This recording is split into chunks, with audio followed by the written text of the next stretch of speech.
go, guys. Tuesday. 2 down, 3 to go. All right, guys.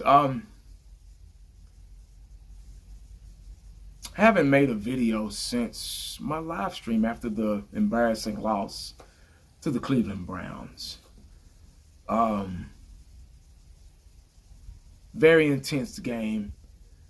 I was upset at times. I was like, oh shit, we're coming back, wow.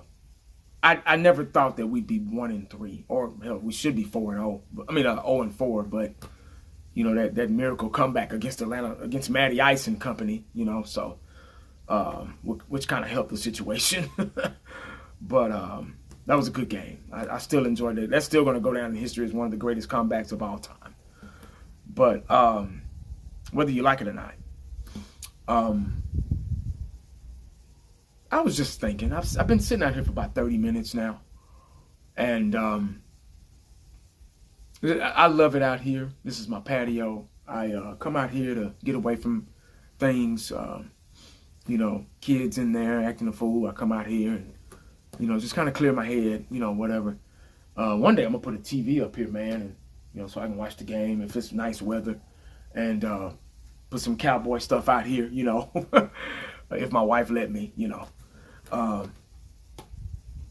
Still working on the garage thing, the man cave. Still working on that's still under construction, but I like it out here. Got some nice patio furniture. Just come out here and think, clear your head, and when you think, you just it's kind of a form of meditation almost. You're not talking to anybody. You're just thinking. And I've had a lot of, I come out here to think about the Cowboys and think about my life in general, where I've gone, where I've been, what I've been through. I come out here and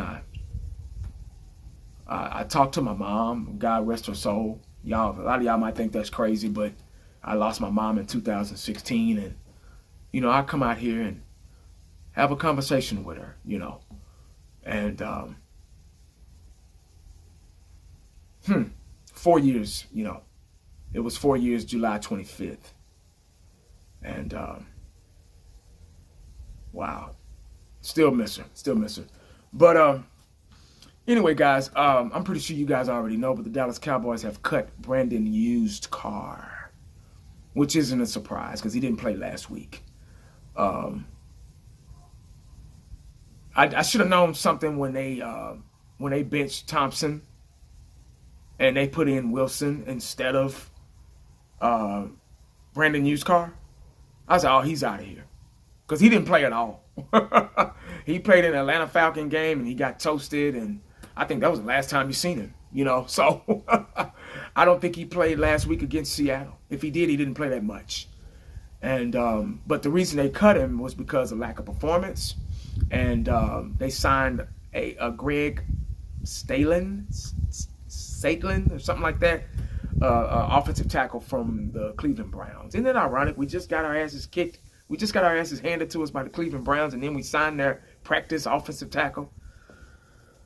Well, Joe Looney's out for 3 weeks with an MCL, so that could be the reason why. So we don't have Joe Looney. We don't have Looney Tune for 3 weeks, and just a lot of injuries, man. Been a very weird year.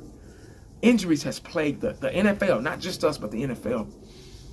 We lost Van Der Esch. We lost, we lost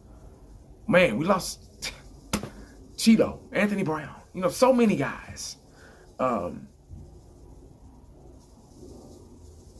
We were supposed to have the best defensive line in the NFL, and that didn't work out. So this line was supposed to be unblockable, and now they can't get any penetration. I'm just seeing a lot of fundamental mistakes. That word is so.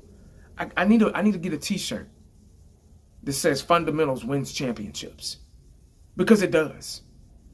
And put 1980 on my logo or something right here. I'm pretty sure that'll sell millions.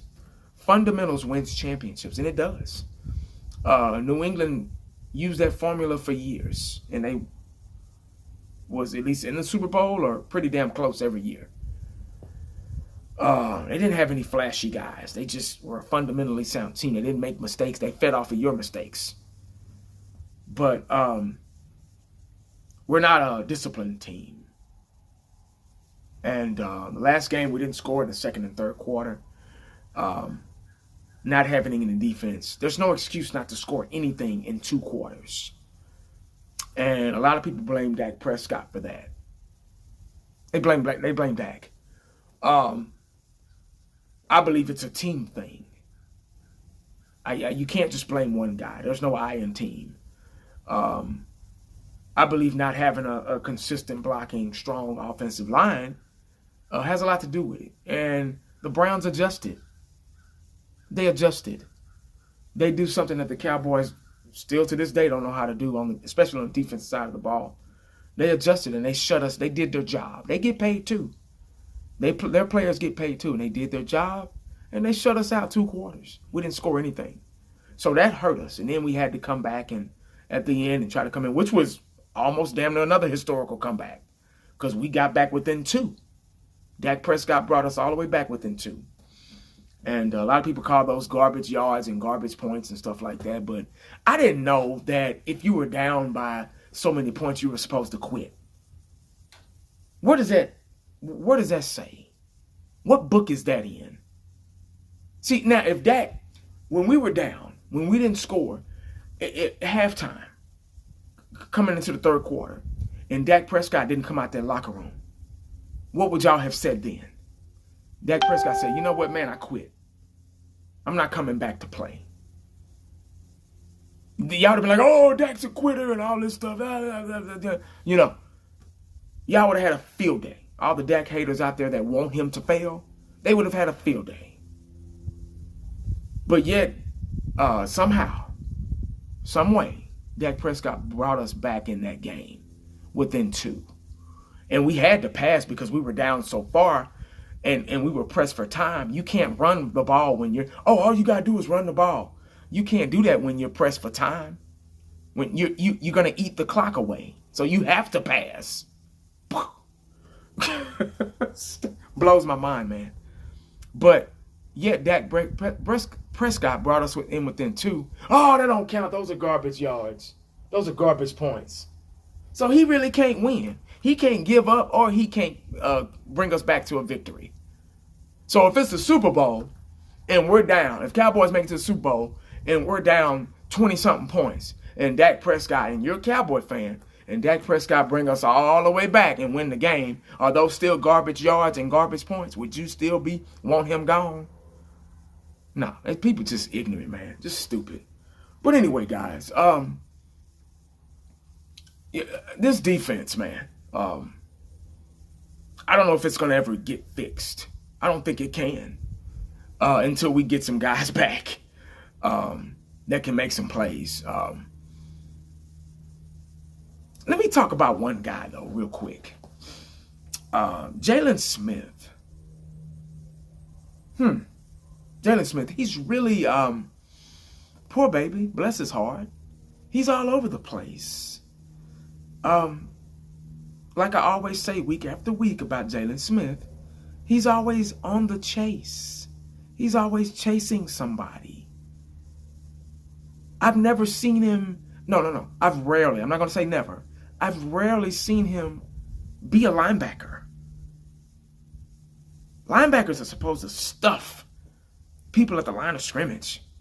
Linebackers are supposed to be intimidating forces, heat-seeking linebackers. When I think of linebackers, I think of Lawrence Taylor. I think of, I think of Mike Singletary. I think of Ray Lewis.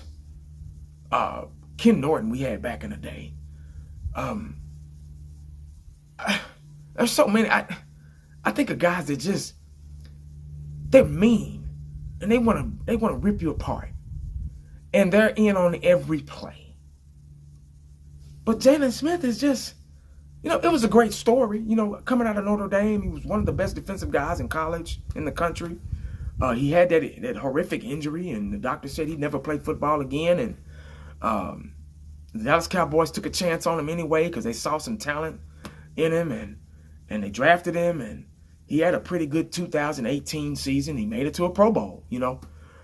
He got his money. He got paid, which I believe which was on the coattails of Ezekiel Elliott, because he held out that year, and you know, and I think the Dallas Cowboys were like, okay, Zeke, out of spite, hey Zeke, you want to hold out on us? We'll sign Jalen Smith. You know, he had a Pro Bowl season. We'll sign him out of spite, you know, and we'll sign Blake Jarwin. We'll give him his money, you know. D-Law, you know, guys like that. I might be out of order, but y'all get what I'm saying. But, yeah, that was probably the only way he got his money. But he did, you know, whatever. And it is what it is. But I just don't think he's lived up to it. Maybe he's not very good as we thought he was or could be. Maybe it's scheme. Maybe they're not putting him in the best position to make plays. But if you have that natural talent, you should be able to adjust and figure out how to make those plays. You know, like Deion, there were times where, I hate to keep saying this, but Lawrence Taylor also, there were times where they didn't even go to the huddle. But you still didn't throw Deion's way, because he just knew what to be. He could sniff out, you know, offensive lineups and figure out, and boom, interception. You know, Lawrence Taylor, blitz, you know, read. You know, you couldn't stop him. So that is an excuse. So is it lack of execution from him? Is he not able to? I don't know. I just don't see that explosiveness like I thought I would see. Because at first we was supposed to run this hybrid 4-3 defense, and, you know, with Van Der Esch and Sean Lee and Jalen Smith and, you know, Joe Thomas back and coming in at times, and but personnel injuries, you know, put a squash to that. So now we're running this 4-2-5, and he's pretty much in coverage the whole time, you know. And linebackers are good cover guys, you know. Maybe in the flats, you know, but as far as one-on-one covering slot receivers and stuff like that, nah. But that's all I got today, man. I don't want to keep going. That's already 12 going to 13-minute video, if not longer. I don't want to keep going on and on, but I just thought I'd talk about those things. You know, let me know how y'all feel in the comment section, guys. And, you know, Brandon Carr released. What do you think about Jalen Smith? What do you think about Brandon Carr being released? Joe Looney being out for 3 weeks. Dallas Cowboys signing practice squad offensive tackle from the Cleveland Browns, who handed us our asses last week. You know, and so on, man. So y'all just let me know how you feel, man. Make sure you stay cowboyed up and prayed up, because you never know what the day is going to bring you. Have a good day.